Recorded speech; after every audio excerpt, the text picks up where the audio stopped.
Well, it is the second week of June. Drought conditions continue, and 93% of the state of Michigan now in drought. Yeah, we got some rain this week, and depending on where you lived, you might have got a small amount or you might have got a little more. Certainly wasn't enough to overcome the drought. I think the drought monitor will probably expand again next week, so you need to keep watering those trees and shrubs. A lot of people have not watered their landscape, even if it's an established landscape that's been in for many years. A lot of those things like Japanese maples and rhododendrons and boxwoods are going downhill from the drought, and they really need some water.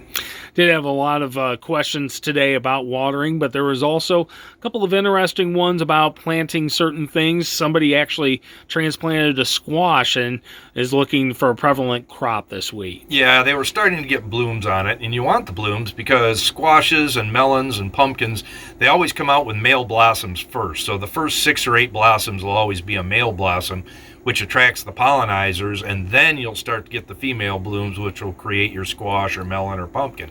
Right now, though, is the time you want to go out and fertilize those things. You want to use something like a Miracle-Gro and put that on probably 2 to 3 times a week, because this is when the plant is growing its most actively, and also it needs that extra fertilizer to develop those fruit and develop the leaves.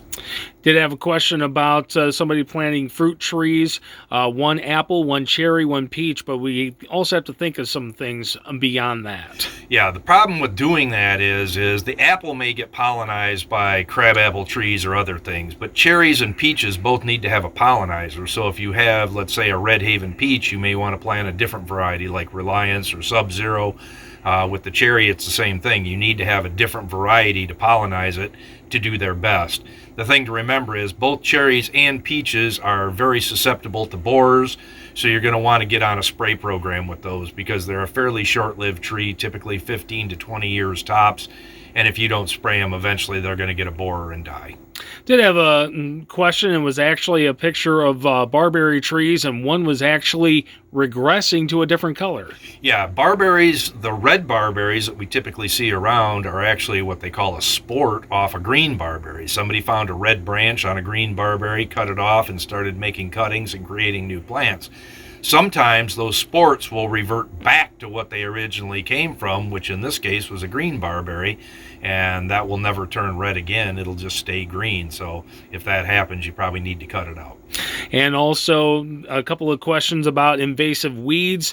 Somebody was trying to get rid of Oriental bittersweet, yes, and that can be very invasive. Yeah, so Oriental bittersweet has a tendency to like to climb up trees, and they also had some poison ivy. So I was recommending use a combination of Roundup and brush killer on those, and that will usually do a real good job of knocking them down. Go ahead. We also have, poison ivy is really starting to grow with the rain and the weather, so that's something you really want to be on the lookout for. And on top of that, another week where we can actually not have to worry about mowing the grass because there's not a lot of rain expected. No, there's no rain basically until next weekend. That's going to make the drought conditions that much worse, so probably don't want to mow your lawn. If you haven't mowed it in 2 or 3 weeks, maybe mow it now, but then let it go because the crabgrass and the weeds are really starting to germinate, and you'll probably have more weeds and crabgrass than you will regular grass if you mow it. All right, sounds good. We'll do this all again next week. All right, we'll see you then.